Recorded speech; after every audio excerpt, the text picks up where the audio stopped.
Welcome back. This time I've got a still that looks like it's something straight out of a Buster Keaton film, but it's from Seymour in Victoria, Australia. Now, looking at the horizon line or the train line or the verticals of the platform, it's hard to sort of work out what should be horizontal. I'm going to use the train line this time because I've tried everything else. I tried those verticals and they just didn't seem right. So using the ruler tool, then going to rotate arbitrary, the number in that rotate arbitrary will be what was the angle of the ruler. So a quick crop. The only thing I really care about here is that gentleman on the right hand side, so I'm going to be careful not to crop into him. But the rest of this will be okay to chew into a little bit. Now you can see I don't have enough information on the right hand side, so a quick select tool and a little bit of generative fill.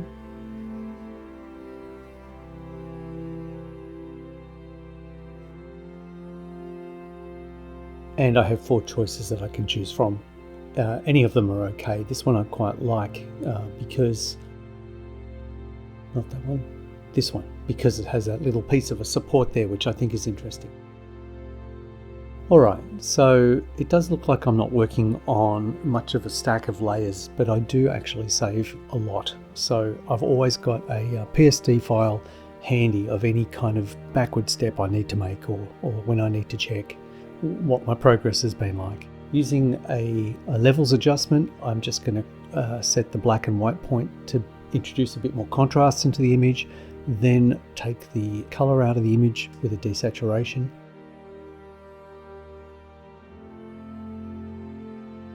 Now there's a selection set here called Sky under Select Sky, and what that does is gives you a pretty good selection of what Photoshop thinks the sky is. It's not always 100% accurate. So what I'm going to do is use that in my mask and try to knock out some of the spots and dots from the sky and replace it with a flatter color. In fact, I'm going to replace it with another sky.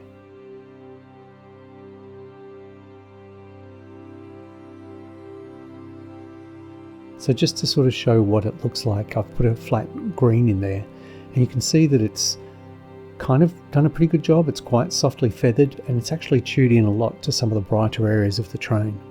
So that mask will need to be adjusted.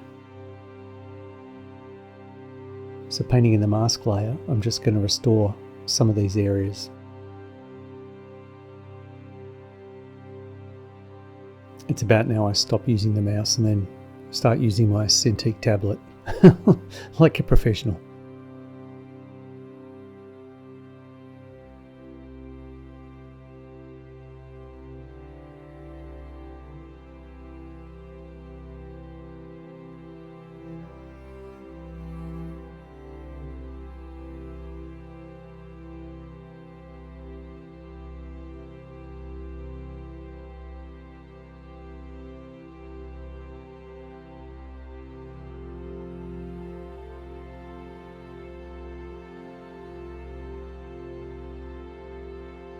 Okay, look, that's good enough. I'll be able to refine that a bit later. So I'll drop in a sky. This has got clouds that have sympathetic lighting to the environment, in that I've tried to find clouds and a sky that has the sun coming from the same direction as the highlights on the metalwork of the train. So I'll take the hue and the saturation out of that, and really I need to make that a lot more pale. I only want a suggestion of a sky. I don't want to have something this dark because that looks completely wrong for the exposure of the shot.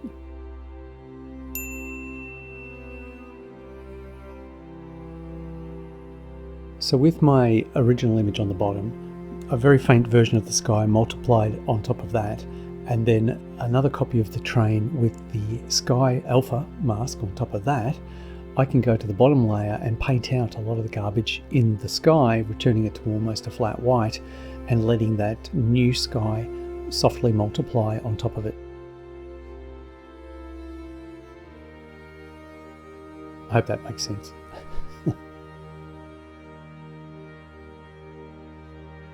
Now I just moved the sky a little bit and I made a mask and I created a vignette on that as well, just to have the sky sort of not be dark all the way to the horizon. The horizon's generally brighter than the top part of the sky. Okay, so onto despotting.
Okay, so that's looking a lot cleaner. The next thing I'll do is generate a levels adjustment layer and make it quite dark, and then turn its mask to black, and with a white paintbrush paint in into the mask just on those areas where the lighting's a little flashed, or there's a little bit of I don't know if it's damage or whatever it is on the image, but there's certain areas where the contrast seems to be gone, as though someone smeared something over the negative or something like that. There's just some general little spots here and there, and I intend to balance those out.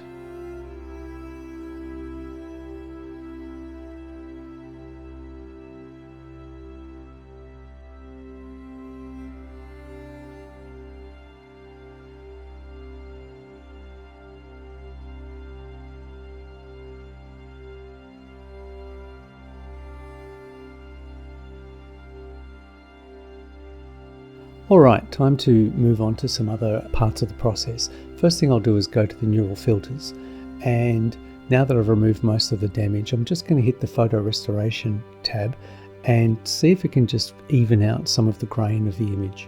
Now I'm not going too hard on this, I'm going quite gently. It's just to basically use a little bit of the AI to flatten it out before I do this next step, which is to sharpen the image in Topaz Photo AI.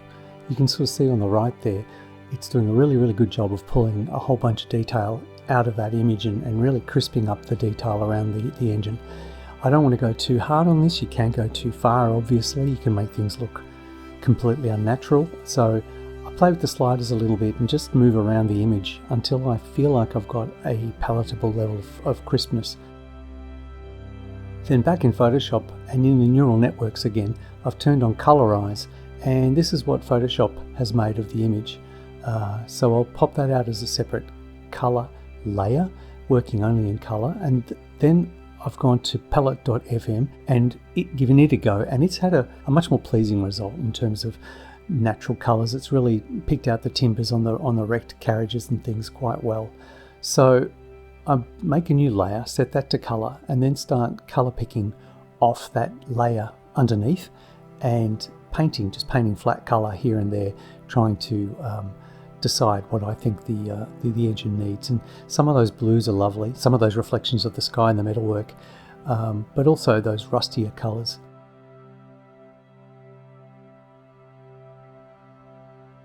I've also gone and found some reference of actual steam trains that seem similar. That horizontal one provided a lot of really good colour information, and so I started sampling colours directly from it. You can see I'm using the colour picker tool and I'm picking colours directly from that image and introducing those to my steam train.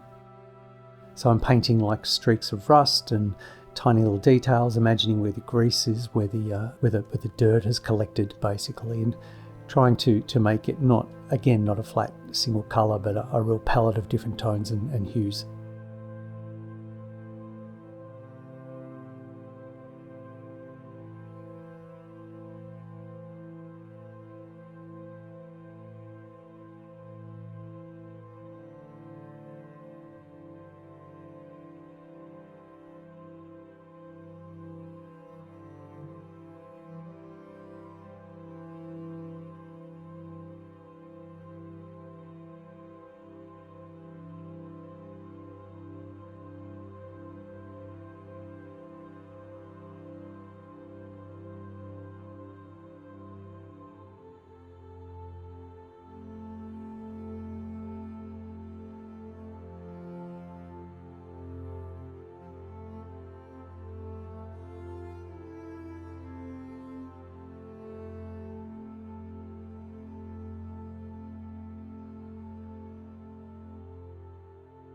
So getting quite happy with the colour there. The next thing we're going to do is turn my attention to the background. So I know this happened in Seymour.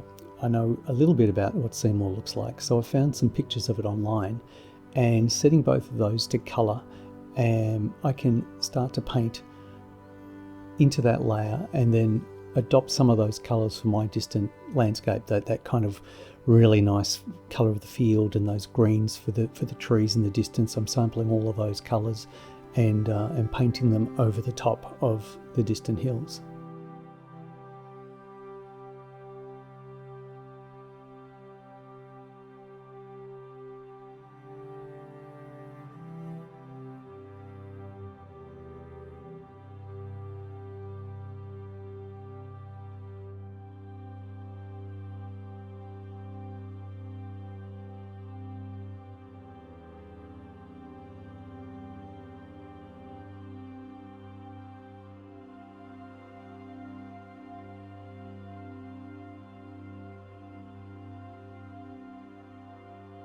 Now I'll just duplicate that same layer, delete its mask and move it across to the other side and repeat that same process basically. Although it's very, very blown out here, I didn't get very much colour information that was of any use.